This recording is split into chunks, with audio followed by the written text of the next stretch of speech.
លប់អាក្រក់កំពុងបំផ្លាញខ្សែសាកថ្មរបស់លោកអ្នក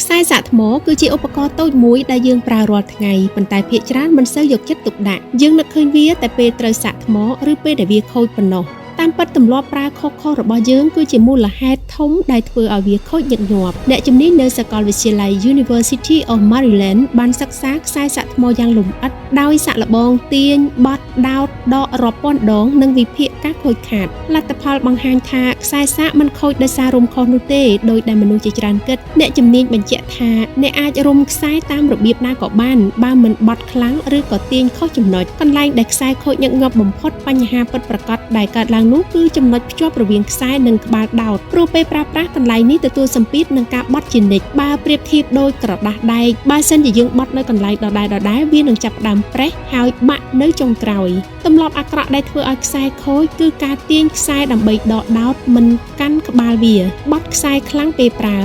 ខ្សែខ្លីហើយត្រូវទាញវាតឹងដាក់ទូរស័ព្ទឬក៏វត្ថុធ្ងន់លើខ្សែដោតសាកហើយបន្តប្រើដោយទាញខ្សែឲ្យបត់ខ្លាំងអ្នកជំនាញព្រមានថាបើនៅតែធ្វើទម្លាប់ទាំងនេះគឺធ្វើឲ្យខ្សែខូចយ៉ាងលឿនដោយមិនដឹងខ្លួនចំពោះហេតុផលបែបវិទ្យាសាស្ត្រខាងក្នុងខ្សែមានសរសៃដែកតូចៗពេលវាត្រូវបត់ញឹកញាប់ការភ្ជាប់អាតូមខាងក្នុងនឹងខូចបន្តិចម្ដង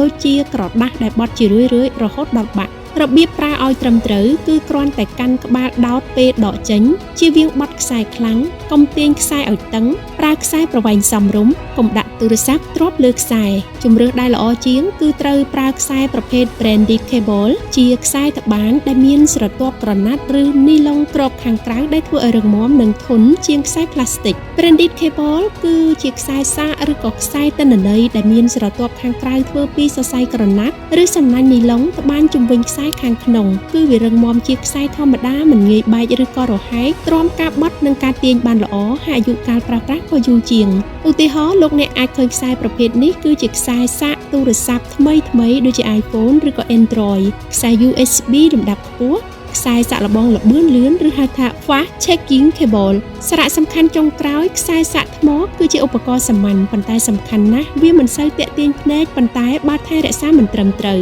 វានឹងខូចបន្តិចម្ដងដោយមិនដឹងខ្លួនថែខ្សែរបស់លោកអ្នកឲ្យល្អវានឹងបម្រើលោកអ្នកបានយូរជាងលោកអ្នកគិត